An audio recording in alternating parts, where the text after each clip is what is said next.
غلام کون ہے؟ یمن کے ایک آدمی نے اپنے لڑکے کو سفر پر بھیجا تو اس کے ساتھ ایک غلام بھی روانہ کیا۔ راستے میں کسی بات پر دونوں میں جھگڑا ہو گیا۔ کوفہ پہنچ کر غلام نے دعویٰ کر دیا، یہ لڑکا میرا غلام ہے اور میں اس کا آقا ہوں۔ یہ کہہ کر اس نے لڑکے کو بیچنا چاہا۔ جب یہ مقدمہ حضرت علی رضی اللہ عنہ کی خدمات میں پیش ہوا تو آپ نے اپنے خادم سے فرمایا، کمرے کی دیوار میں 2 بڑے سوراخ بناؤ اور ان دونوں سے کہو اپنے اپنے سر ان سوراخوں سے باہر نکالیں۔ جب دونوں نے اپنے سر سوراخوں سے باہر نکال لیے تو حضرت علی رضی اللہ عنہ نے خادم سے فرمایا، حضور اکرم صلی اللہ علیہ وسلم کی تلوار لے آؤ۔ خادم تلوار لایا تو آپ نے خادم سے کہا، غلام کا سر کاٹ ڈالو۔ یہ سنتے ہی غلام نے فوراً اپنا سر پیچھے کاٹ لیا، جبکہ لڑکا اسی طرح کھڑا رہا۔ یوں آپ کی حکمت عملی سے معلوم ہو گیا کہ غلام کون ہے۔ جھوٹا گواہ بھاگ گیا۔ ایک مرتبہ حضرت علی رضی اللہ عنہ کے پاس ایک شخص کو چوری کے الزام میں لایا گیا۔ ساتھ گواہی دینے کے لیے 2 گواہ بھی موجود تھے۔ حضرت علی رضی اللہ عنہ دوسرے کام کی طرف متوجہ ہو گئے۔ پھر آپ نے جھوٹے گواہوں کے بارے میں فرمایا، جب میرے پاس جھوٹا گواہ آیا ہے تو میں نے اسے سخت سزا دی ہے۔ کچھ دیر بعد آپ نے دونوں گواہوں کو طلب کیا تو معلوم ہوا کہ وہ دونوں گواہ جھوٹے تھے اور اب فرار ہو چکے ہیں، لہٰذا آپ نے ملزم کو بری کر دیا۔ اونٹ کیسے تقسیم ہوں گے؟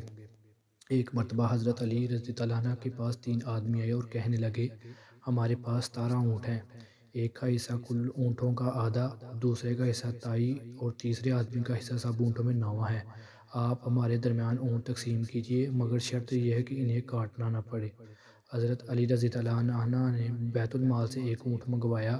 اب 18 اونٹ ہو گئے۔ پہلا شخص جس کا حصہ تمام اونٹوں میں آدھا تھا اسے 18 کے آدھے یعنی 9 اونٹ دیے، اور دوسرے شخص جس کا حصہ تائی تھا اسے 18 کا تائی یعنی 6 اونٹ دیے۔ پھر تیسرے شخص جس کا حصہ کل اونٹوں میں 9واں تھا اسے کل اونٹوں کا 9واں حصہ یعنی 18 سے 2 اونٹ دیے۔ اس طرح آپ نے حسن تدبیر سے ایک مشکل فیصلے کا حل کر دیا۔ 2 اونٹ ملا کر کل 17 اونٹ ان دنوں میں تقسیم کر دیے اور کسی اونٹ کو کاٹنا بھی نہ پڑا۔ ایک اونٹ جو باقی بچا اسے بیت المال میں واپس پہنچا دیا گیا۔ 1 درہم ملا۔ 2 شخص صبح کے وقت کھانا کھانے کے لیے بیٹھے تھے۔ ایک کے پاس 5 روٹیاں جبکہ دوسرے کے پاس 3 روٹیاں تھیں۔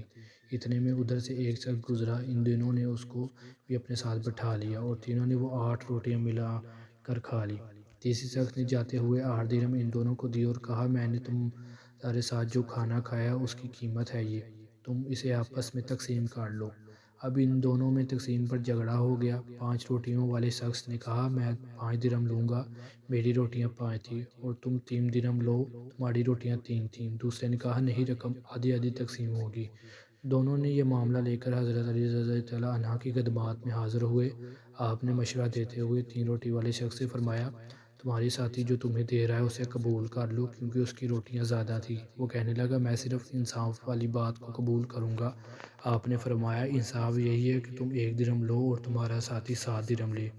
اس نے حیرت سے کہا، میرے ساتھی نے مجھے 3 درہم دینے چاہے لیکن میں راضی نہیں ہوا۔ آپ نے یہی مشورہ دیا مگر میں نے قبول نہیں کیا، اور اب آپ فرما رہے ہیں کہ انصاف کے طریقے پر میرا حق 1 درہم بنتا ہے۔ آپ مجھے سمجھائیے کہ میرا حق 1 درہم کیسے ہے اور پھر میں 1 درہم قبول کر لوں گا۔ آپ رضی اللہ عنہ نے فرمایا، 8 روٹیوں کے 24 حصے تم 3 آدمیوں نے کھائے، یہ پتہ نہیں کہ کس نے کم کھایا اور کس نے زیادہ، اس لیے یہ سمجھ لو کہ سب نے برابر برابر کھایا، یعنی ہر ایک نے 8 حصے کھائے۔ تم نے اپنی 3 روٹیوں کے 9 حصوں میں سے 8 حصے کھائے، تمہارے ایک حصہ باقی رہا، اور تمہاری ساتھی نے 5 روٹیوں کے 15 حصوں میں سے 8 حصے کھائے، اس کے 7 حصے باقی رہے۔ تیسرے شخص نے تمہاری روٹیوں میں سے ایک حصہ کھایا اور تمہارے ساتھی کے 7 حصے کھائے۔ اب انصاف کے مطابق تم کو 1 درہم اور تمہارے ساتھی کو 7 درہم ملیں گے۔ تفصیل سننے کے بعد اس جھگڑنے والے شخص کو 1 درہم لینا پڑا۔ محروم کی وصیت۔ ایک شخص نے مرتے وقت اپنے دوست کو 10,000 دیے اور وصیت کی، جب تم میرے لڑکے سے ملاقات کرو تو اس میں سے جو تم چاہو وہ اس کو دے دینا۔ اتفاق سے کچھ روز بعد اس کا لڑکا وطن واپس آ گیا۔ اس موقع پر آپ رضی اللہ عنہ نے اس آدمی سے پوچھا، بتاؤ تم محروم کے لڑکے کو کتنے دو گے؟ اس نے کہا 1,000۔ آپ نے فرمایا، اب تم اس کو 9,000 دو، اس لیے کہ جو تم نے چاہا وہ 9,000 ہے، اور محروم نے یہی وصیت کی تھی کہ جو تم چاہو اس کو دے دینا۔ شہادت حضرت سیدنا علی رضی اللہ عنہ نے 4 برس 9 ماہ چند دن اموار خلافت سر انجام دیے۔ آخرکار اس دنیا میں 73 سال گزار کر خارجی ابن ملجم کے ہاتھوں کوفہ میں 21 رمضان المبارک 24 کو شہادت پائی۔